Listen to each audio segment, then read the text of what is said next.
And welcome to my YouTube channel. हम लोग पीछे कई सारी वीडियोज़ में देख रहे थे एनसीईआरटी हिस्ट्री क्लास 7 चैप्टर 1। और हम लोगों ने बहुत सारी चीज़ें देखी, लाइक मैप के बारे में देखा, इंस्क्रिप्शंस के बारे में देखा, कई सारे कार्टोग्राफर थे, न्यू टेक्नोलॉजीज़ आई थी 700 से लेकर 1750 के बीच में, इस 1000 ईयर के बीच में मतलब क्या क्या चेंजेस हुए हैं, वो सारी चीज़ें हम लोगों ने देखी। और कुछ टर्म्स देखे लाइक हिंदुस्तान, फॉरेनर, ये सब देखे। क्षत्रिय कौन कहलाता था वो देखा हम लोगों ने, ये सारी चीज़ें देखी। अब उसी के आगे हम लोग कंटिन्यू करेंगे, ठीक है। मैं जो पीछे पढ़ा था लास्ट वीडियो में, जो फॉरेस्ट कटिंग हो रही थी, धीरे धीरे फॉरेस्ट छट रहे थे, और जो उसमें फॉरेस्ट ड्वेलर थे वो इधर उधर माइग्रेट कर रहे थे, ठीक है, क्योंकि सिटी डेवलपमेंट हो रहा था धीरे धीरे, ठीक है। फिर से मैं पढ़ देता हूँ एक बार। Throughout this period, there was a gradual clearing of forest and extension of agriculture, and a change faster and more complete in some area than in others. Changes in their habitat forced many forest dweller to migrate. बहुत सारे forest dweller जो थे वो migrate कर गए. Others started tilling the land, became peasant. और कुछ जो और जो अदर लोग थे, जैसे फॉरेस्ट ड्वेलर के अलावा जो लोग थे, वो लोग टिलिंग द लैंड मतलब लैंड को अच्छा करने में लगे हुए थे, और पीसेंट बन रहे थे। पीसेंट मतलब खेत खलियान वाले लोग, फार्मर टाइप के लोग, वो बन रहे थे, ठीक है। अब इसे क्या आगे पढ़ते हैं। These new peasant groups gradually begin to be influenced by regional market, chieftains, priest, monasteries and temples. अब देखिए ये जो नया ग्रुप बन गया पीसेंट का, अब ये लोग जो मार्केट लग रही थी, जैसे सिटी धीरे धीरे डेवलप हो रहा था, तो वहाँ धीरे धीरे मार्केट लग रही थी। अब जो नए पीसेंट आ रहे थे वो इस सिटी मार्केट की तरफ अट्रैक्ट हो रहे थे। जाहिर सी बात है कि अगर कहीं में पता चला कि यहाँ पे मार्केट अच्छी लग रही है, और मेरे पास भी बेचने के लिए कुछ ना कुछ है, क्योंकि मेरे पास ज़मीन है या मैं कहीं पे कार्य कर रहा हूँ, तो मैं उस मार्केट्स की तरफ भागूँगा, क्योंकि मुझे भी अपॉर्चुनिटी मिली है और मुझे इस पर क्या काम करना है, ताकि मैं अपना लिवलीहुड चला पाऊँ, सर्वाइव कर पाऊँ, ठीक है। और बहुत सारे रीजनल मार्केट थे, चीफ्टेन थे, प्रीस्ट, मोनास्ट्रीज, टेम्पल, ये सब नाम क्यों लिया जा रहा है, क्योंकि ये सारे लोग इस जो प्रगति में थे उनका इन्वॉल्वमेंट था। ये जो चेंजेस हो रहे थे इसमें इन सारे लोगों का इन्वॉल्वमेंट था। तो पीसेंट का ये कार्य था कि मैं इन लोगों के नज़र में आऊँ, ताकि मेरी कुछ वैल्यू बढ़े और मुझे भी इस प्रगति में शामिल होने का मौका मिले, मैं भी कुछ भागीदारी कर पाऊँ और जिससे मुझे लाभ मिल पाए, ठीक। They became part of large complex societies and were required to pay taxes and offer goods and service to local lords. ये बड़ा इंपॉर्टेंट है। अब धीरे धीरे जैसे जैसे ये लोग सोसाइटी का पार्ट बन रहे हैं, पहले फॉरेस्ट ड्वेलर थे। फॉरेस्ट ड्वेलर मतलब प्रकृति से जो मिला वो खाए पिएंगे, चुपचाप उसमें रहेंगे। लेकिन धीरे धीरे चेंजेस सिटी बनना स्टार्ट हो गया, सिटी डेवलपमेंट होना स्टार्ट हो गया था। तो अब ये लोग उस सिटी का पार्ट बन गए धीरे धीरे। तो अगर पार्ट बन गए हैं, उस सिटी का पार्ट बन गए हैं, तो उनको टैक्स पे करना पड़ेगा। उनका जो भी गुड्स सर्विस है उनको ऑफ़र, उनका उसका कुछ भाग उन्हें ऑफ़र करना पड़ेगा, जिस टाइप ऑफ लगान टाइप का बोल दें अगर, तो ठीक है। टू लोकल लॉट मतलब जैसे जो ज़मींदार हो गए, या जो चीफ्टेन्स हो गए, या रूलर जो महाराज होते थे उनको, तो अपने लॉर्ड्स को देना पड़ता था। एज अ रिजल्ट अब इस वजह से क्या होगा, significant economic and social differences emerge amongst pheasant. अब देखिए क्या है क्या, भाई जाहिर सी बात है, जो जिस लेवल का आदमी होगा उस हिसाब से गुड सर्विस प्रोवाइड करेगा, टैक्स पे करेगा, ऐसा करेगा। तो अब इस डिफरेंस के कारण जो पीसेंट्स के बीच में भी एक तरीके का डिफरेंस क्रिएट हो गया। एक अच्छा मतलब रिच पीसेंट, लो पीसेंट, इस तरीके का हम समझ सकते हैं। भाई गरीब फार्मर भी होते हैं, अमीर फार्मर भी होते हैं, लेकिन फार्मर तो फार्मर है। तो फार्मर के बीच में ही एक तरीके का डिफरेंसेस क्रिएट हो गया। वो चाहे इकोनॉमिक डिफरेंस देख लें, चाहे सोशल डिफरेंस देख लें। सम possessed more productive land, Other also kept cattle and some combined artisanal work with architectural activity during the lean season। देखिए, कुछ लोगों के पास अच्छा खासा लैंड था और जो लैंड था वो फर्टाइल लैंड था, ठीक ठाक उस पे फसल उगती थी।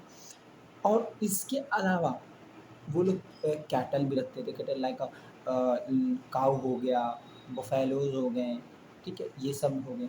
और आर्टिसनल वर्क मतलब कि बुनाई उनाई का काम भी उनके घर चलता रहता था, ठीक है।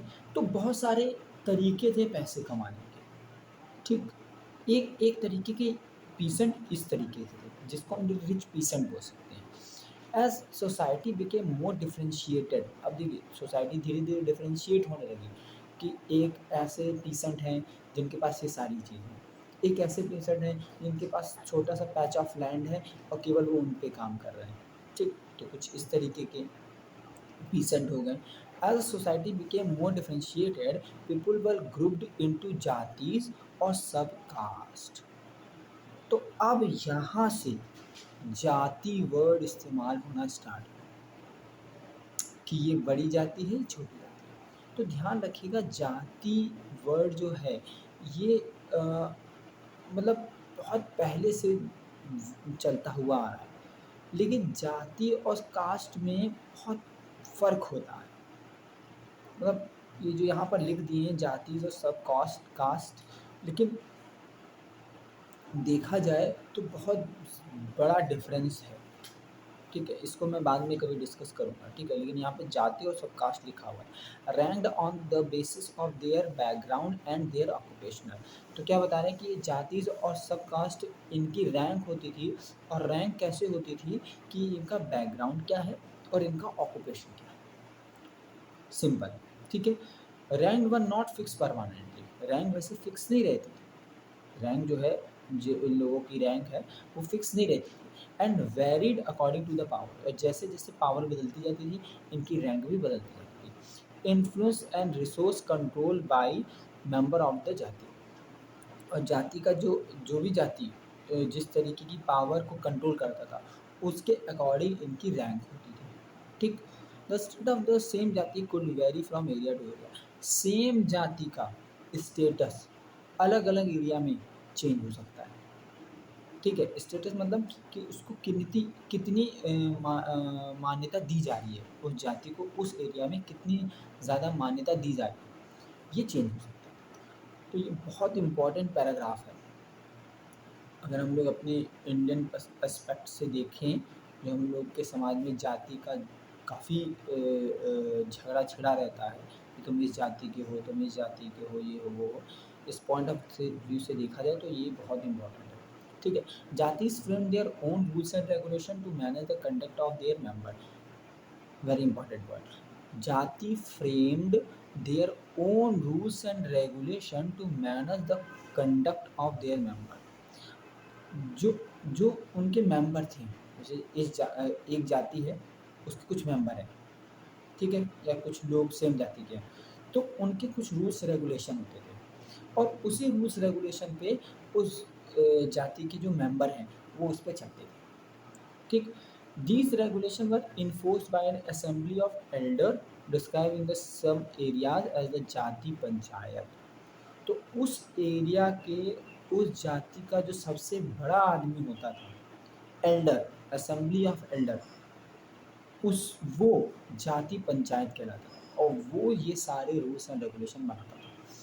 But jatis were also required to follow the rules of their villages, लेकिन जाति अपने मेंबर में जो रूल बना है, जो मेंबर्स के लिए रूल बना है, जो सेम जाति के, वो तो रूल फॉलो करेंगे करेंगे, लेकिन जो गांव का एक रूल्स रेगुलेशन है वो भी फॉलो करेंगे। ये नहीं है कि जैसे एक गांव में 5-6 जाति रहती है तो 5-6 जाति के अपने अलग अलग रूल हैं, लेकिन कुछ रूल गांव का खुद का होगा, जैसे हम बोल सकते हैं सेंट्रल रूल होगा, जो गांव में रहने का रूल होगा, तो उसको भी फॉलो करना है, और जो जाति के अंदर मेंबर हैं और जो जातीस का जो रूल है उसको भी फॉलो करना है, सिंपल। जैसे ऐसे समझिए, जैसे मेरे पापा ने बोला कि तुम 10 बजे के बाहर बाहर नहीं निकल सकते, तो ये मेरी फैमिली का एक रूल्स रेगुलेशन होता है, ठीक।